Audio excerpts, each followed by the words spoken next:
پیارے بیٹے، آج میں آپ کو ایک بادشاہ اور ایک افریقی سردار کا ایک بہت ہی سبق آموز کہانی سنانے والا ہوں۔ تو ہوتا کچھ یوں ہے، ایک شہنشاہ یعنی بادشاہ جب دنیا کو فتح کرنے کے ارادے سے نکلا تو اس کا گزر افریقہ کی ایک ایسی بستی سے ہوا جو دنیا کی ہنگاموں سے دور اور بڑی پرسکون تھی۔ یہاں کے باشندوں نے جنگ کا نام تک نہ سنا تھا اور وہ فاتح اور مفتوح کے معنی سے ناآشنا تھے۔ بستی کے باشندوں نے شہنشاہ اعظم کو مہمان کی طرح ساتھ لے کر اپنے سردار کی جھونپڑی میں پہنچے۔ سردار نے اس کا بڑی گرمجوشی سے استقبال کیا اور پلوں سے شہنشاہ کی تواضع کی۔ کچھ دیر میں دو قبائلی فریق مدعی اور مدعی عالیہ کی حیثیت سے اندر داخل ہوئے۔ سردار کی یہ جھونپڑی عدالت کا کام بھی دیتی تھی۔ مدعی نے کہا، میں نے اس شخص سے زمین کا ایک ٹکڑا خریدا تھا۔ ہل چلانے کے دوران اس میں سے خزانہ برآمد ہوا۔ میں نے یہ خزانہ اس شخص کو دینا چاہا لیکن یہ نہیں لیتا۔ میں یہ کہتا ہوں کہ یہ خزانہ میرا نہیں ہے کیونکہ میں نے اس سے صرف زمین خریدی تھی اور اسے صرف زمین کی قیمت ادا کی تھی، خزانے کی نہیں۔ مدعی عالیہ نے جواب میں کہا، میرا ضمیر ابھی زندہ ہے، میں یہ خزانہ اس سے کس طرح لے سکتا ہوں؟ میں نے تو اس کے ہاتھ زمین فروخت کر دی تھی، اب اس میں سے جو کچھ بھی برآمد ہو یہ اس کی قسمت ہے اور یہی اس کا مالک ہے۔ میرا اب اس زمین سے اور اس میں موجود اشیاء سے کوئی تعلق نہیں ہے۔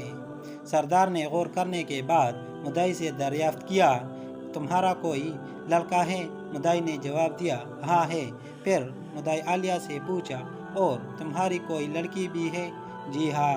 مدعی عالیہ نے بھی اس بات میں گردن ہلا دی، تو تم ان دونوں کی شادی کر کے یہ خزانہ ان کے حوالے کر دو۔ اس فیصلے نے شہنشاہ کو حیران کر دیا۔ وہ فکر مند ہو کر کچھ سوچنے لگا۔ سردار نے شہنشاہ سے دریافت کیا، کیا میرے فیصلے سے آپ مطمئن نہیں؟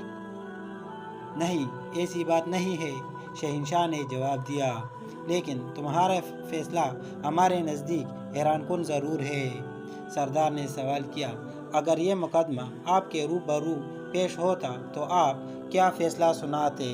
شہنشاہ نے کہا کہ پہلی تو بات یہ ہے کہ اگر یہ مقدمہ ہمارے ملک میں ہوتا تو زمین خریدنے والے اور بیچنے والے کے درمیان کچھ اس طرح کا جھگڑا ہوتا کہ بیچنے والا کہتا کہ میں نے اسے زمین بیچی ہے اور اس سے زمین کی قیمت وصول کی ہے، اب جب کہ خزانہ نکل آیا ہے تو اس کی قیمت تو میں نے وصول ہی نہیں کی، اس لیے یہ میرا ہے، جبکہ خریدنے والا کہتا کہ میں نے اس سے زمین خرید لی ہے تو اب اس میں جو کچھ ہے وہ میری ملکیت ہے اور میری قسمت ہے۔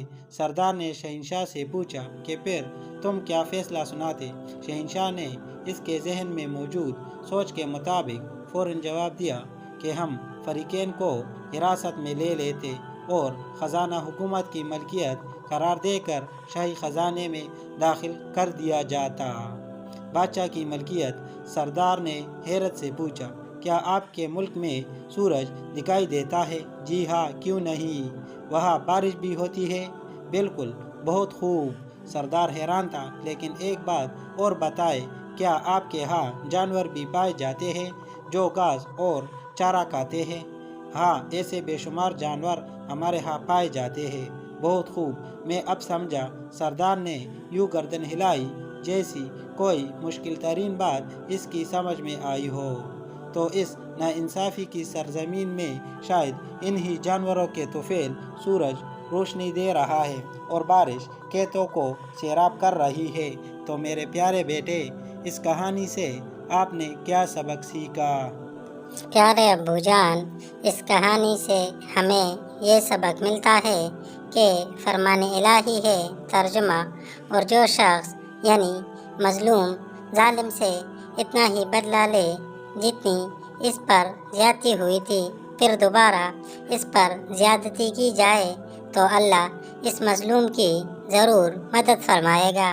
بے شک اللہ درگزر کرنے والا بڑا بخشنے والا ہے۔